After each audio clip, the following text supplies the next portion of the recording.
What can you expect September 2021 to bring you? Hello everybody, I'm Tina Chaudhary. Welcome to my channel and a very warm namaste. So let's take a look at all the planetary transits and positions for September so we can make a very accurate prediction and a guidance for everybody. So Mars moves to Virgo on September 5th. On the same day, on September 5th, Venus moves to Libra, and then on Mercury moves to Libra on September 21st, and then Sun moves to Libra on September 16th. Now we know the Sun always has a transit in the middle of the month. It always stays in one sign for exactly 1 month. So in the middle of the month, it always moves on to the next sign. So on September 16th, Sun moves to Virgo, and then Jupiter. This is the most important transit, not only of September but also for the whole year. Jupiter is right now in retrograde motion. It's in Aquarius, but now it's going to move in September, on September 13th. It's going to move back into Capricorn. So it's been hanging out in Capricorn for a very long time before it moved into Aquarius earlier this year. And now, because it's retrograde, it's moving back into Capricorn for a very short time because it's retrograde. So it's going back into its previous sign. So it's going back on September 13th. Saturn is in Capricorn, so Jupiter is going to come meet Saturn again. And so Rahu Ketu, North Node, South Node, they're not moving their positions for a while until next year. So Rahu, North Node, staying firmly in Taurus, and then Ketu, which is Scorpio, it's staying in Scorpio. Ketu, South Node, is staying in Scorpio. Now, did you notice that almost all the planets are in Virgo and Libra? All of them are going to be either coming in or out of them, or they're there now, or they're going into it now. And so the two most important signs that are going to get activated are Virgo and Libra signs. So the rulers of them are Mercury and Venus. So Mercury and Venus are going to play big roles in September for all of us. Don't forget that I make my predictions, they're general predictions, but if you're having the dasha, antardasha, pratyantardasha system based on Vedic astrology of any of these planets or any planets, then those are the ones that give you the major events in your life, and these are general predictions. So the general predictions kind of impact you, but on a more day-to-day basis, but you really have to pay more attention. Also pay attention to the dasha that you're under. So under the Vedic system, we're always having a major dasha, a minor dasha, and then under the influence of five dashas. So you have to know which one you're under, or which planet you're under the influence of. Now, just be aware that my predictions are based on your ascendant or your rising sign. So with the sign that was in your first house. So if you're not sure, which your rising sign or your ascendant is, you can drop me a line in my comments. Tell me your date of birth, place of birth, and your time of birth, and I'll let you know what your ascendant or your rising sign is. Now, there's a lot of people that are very shy, so they email me that information, and you can see my email is on the screen right now. So you can email me that information, and I'll just respond back to you and tell you what your ascendant sign is, so you can always listen to the right predictions going forward. It's not your sun sign that you read in your magazines. That's your sun sign. That's where your sun was placed when you were born. So my predictions are now based on that. That's a little inaccurate sometimes, based on Vedic astrology. That's not an accurate prediction. So based on your ascendant sign, if you don't know what it is, you can email me. Very simple. I never charge for something like that. It's just so simple. So I just let you know right away. And or you can just put it in the comments, and I'll respond that way as well. Couple of more dates, important things for September. So the full moon is on September 6th, and the new moon is on September 20th.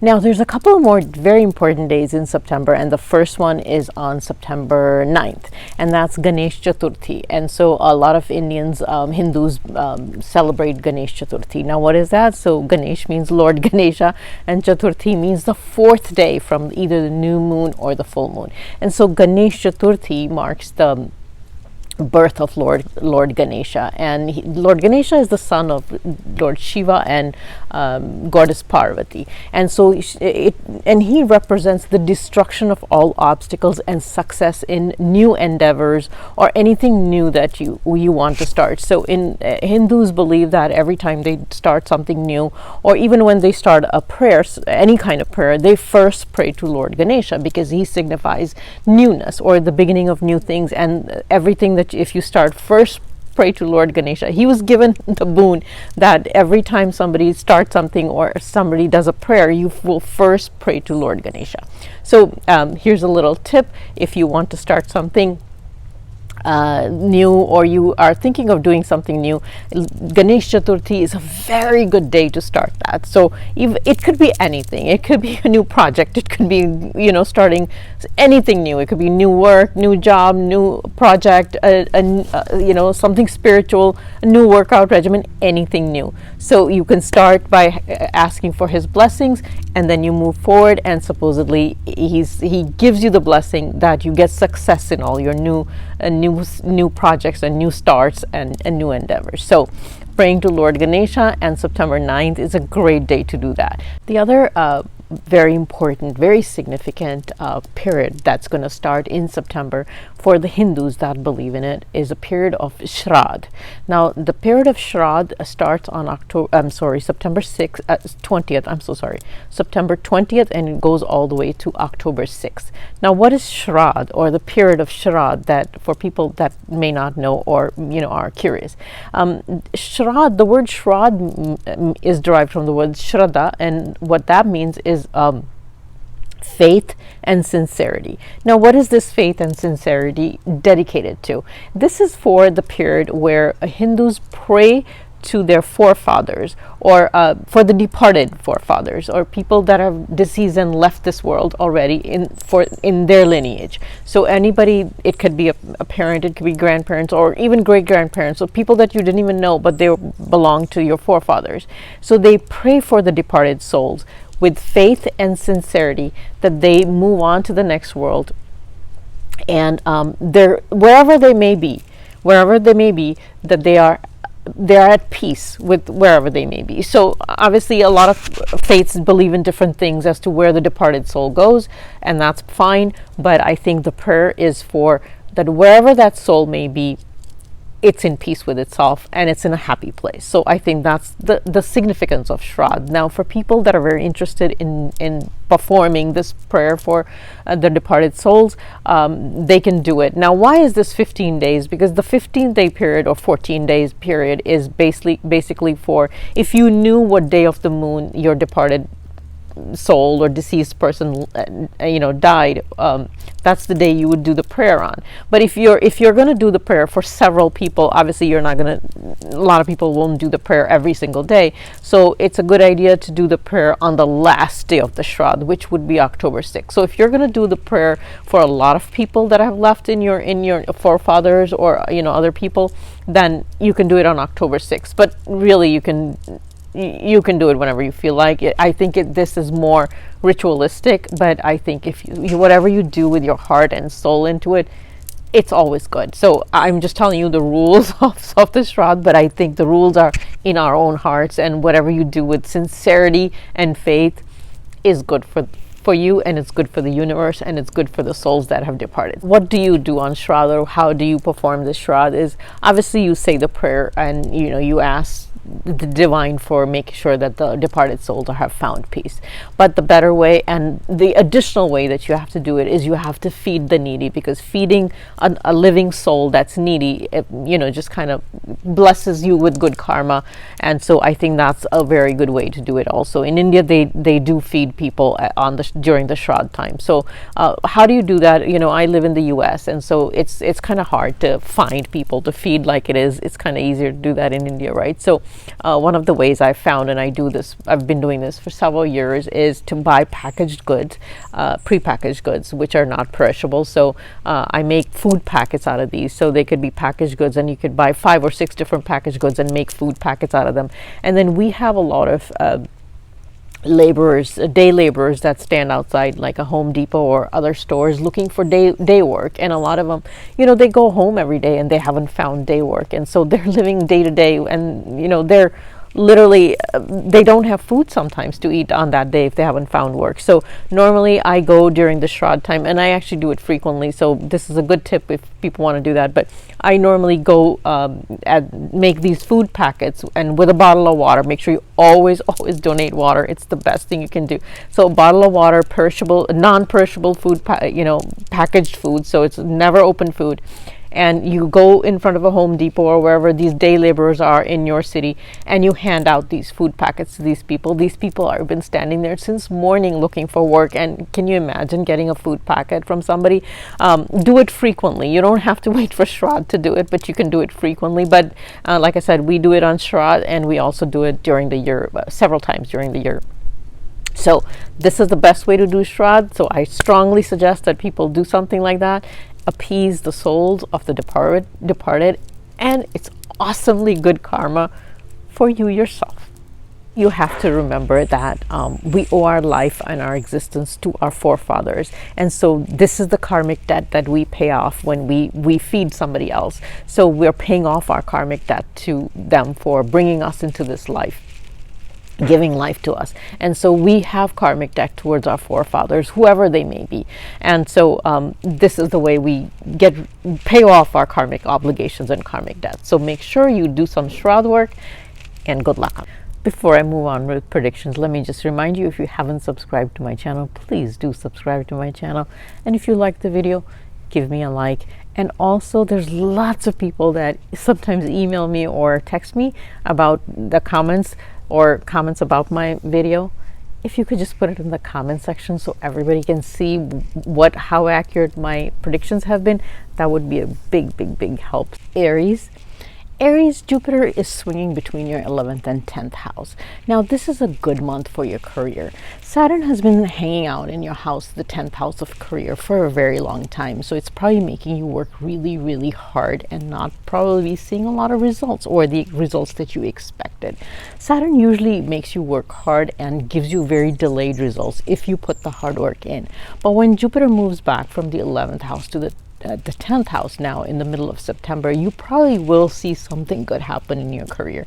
How good? I don't know. It depends on where your Saturn and Jupiter are placed. So you might see something good happening in your career and in your profession.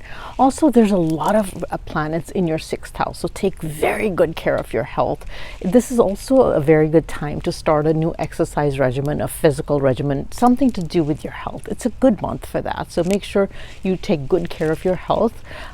Its 6th house also is winning over competition and enemies, so it's a good time. It's a good time if you were having some disputes or not getting along with people. It's a good month to win over that. But the key of how you win over that is not by arguing or having a fight. It's keeping a calm mind and talking through them. Don't forget, Mars and Mercury are sitting there, so it's going to give you some fiery speech.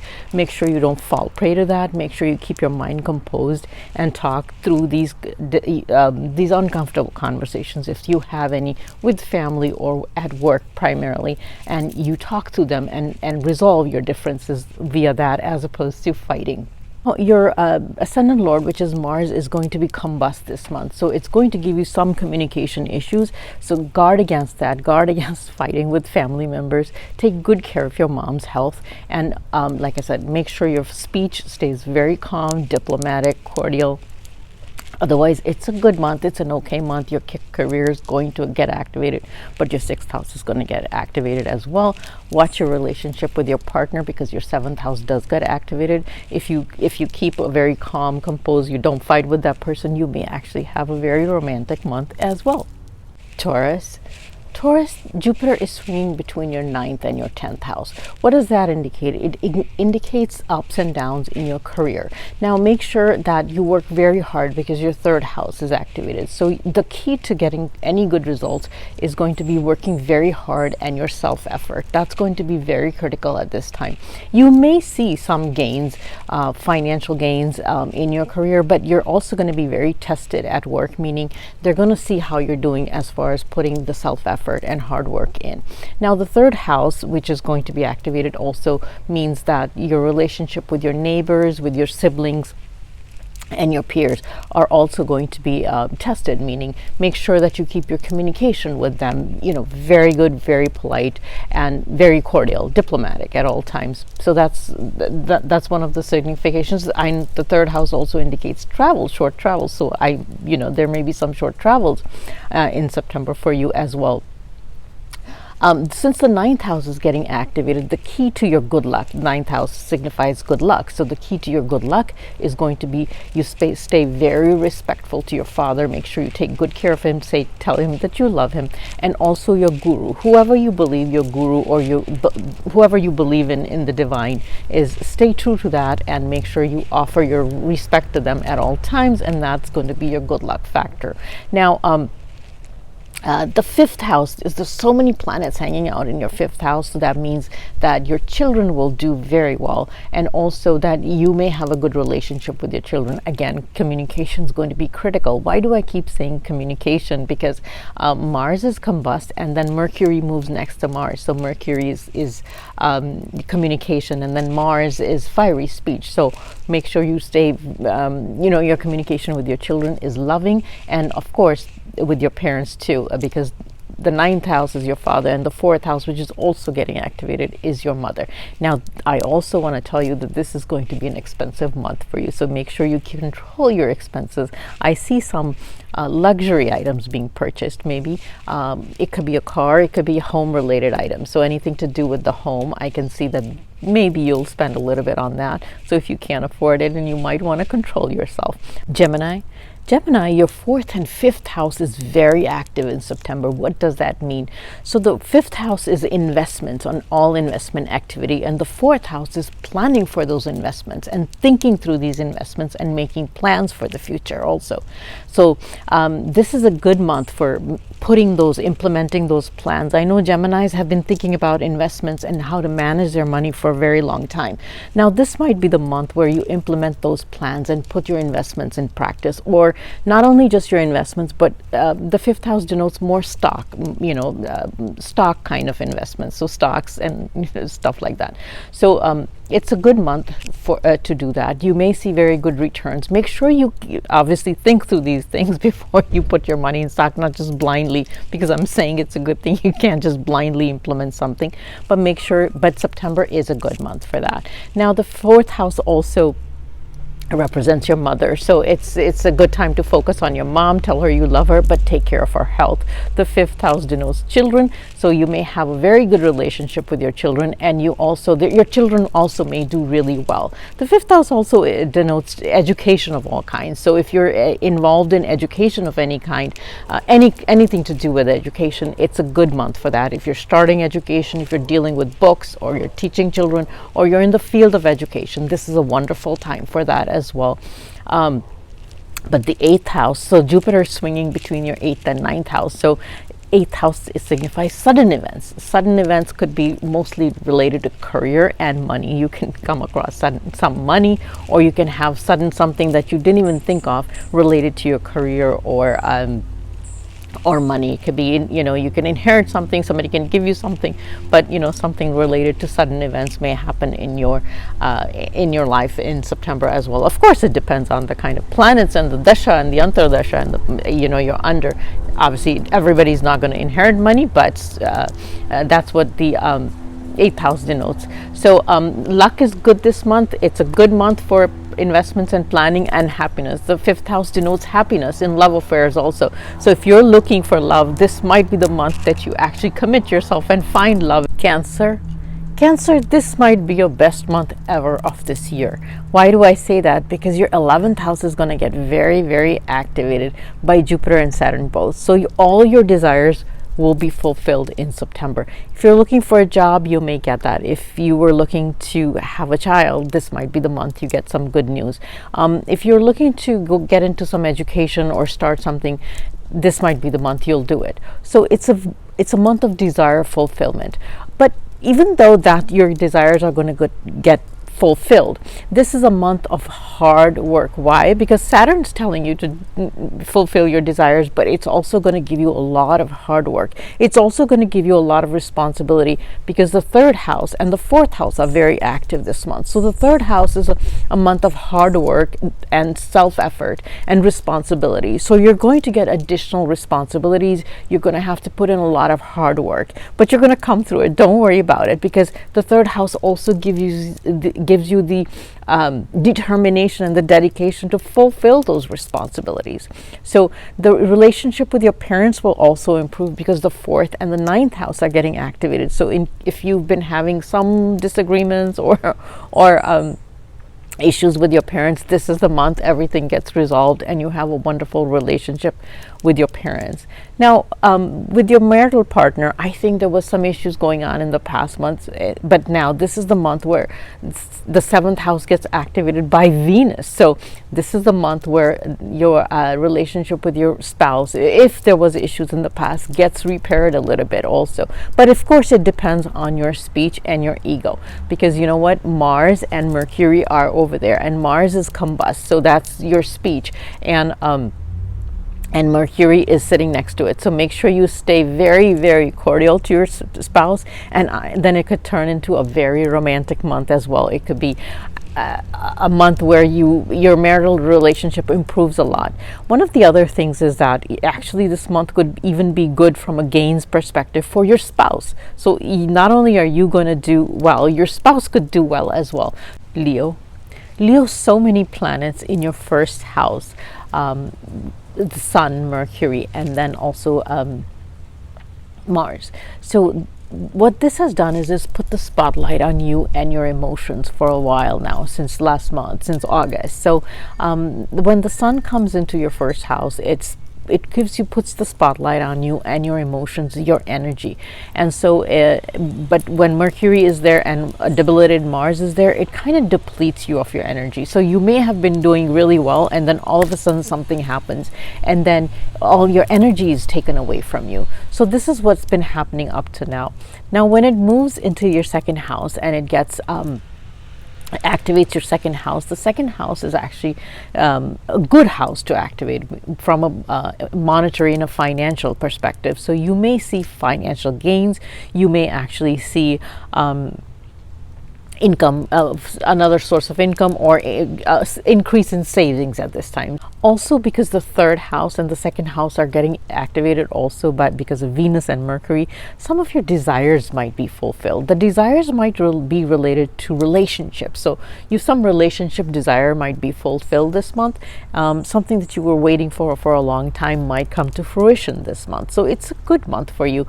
The only downside that I see is hasty decision making, because Mars is going to make you, in your second house, is going to make you make quick decisions without thinking, especially related to spending and also related to your family. So make sure that if you're going to spend money on very expensive items, you have to think very carefully before you do that. And also your speech, hasty speech. So before you just say something to somebody, think through it before, because Mars and Mercury together will give you hasty speech, and then you may say something to somebody that you regret later, or you wish you hadn't said it. So think before you speak, and think before you spend money. Now that's the key. Otherwise, it's a great month. It's a happy month for you, because the houses 1, 2, and 3 are getting activated. So those are always nice, good houses to get activated. They focus on the family. Those are houses that focus on the family and family happiness.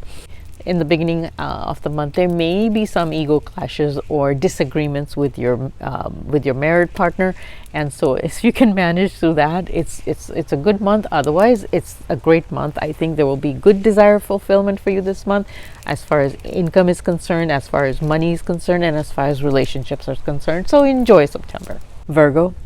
Virgo, there's so many planets in your first house, in your ascendant house. So that means good things, meaning you will be in the spotlight, you will be recognized, people will be looking to you, and you will get respect. Now, one of the things is going to be the Mars is also there, and it's combust. So it's going to give you some anger issues. It's going to give you impatience, and it's going to give you fiery speech. So be careful about that.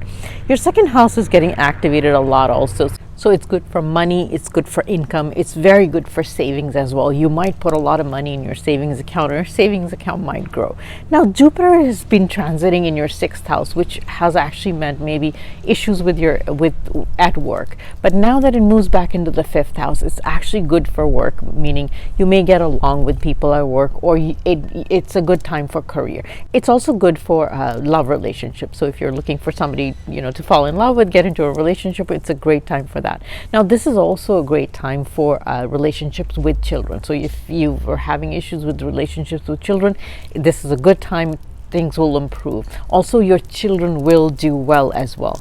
The 5th house also denotes education. So if you are looking to get into learning something new, or going for somewhere for education, or acquiring new education, it's a great time for that. If you are a student, it's a great time for that as well. So overall, I think Virgo, this is a great month for you as far as money and career is concerned. It's also a good time for relationships. The only caution I have is that you're going to have fiery speech with your marital partner, and you're going to have a little impatience issues with everybody. So if you can watch that, this is a great month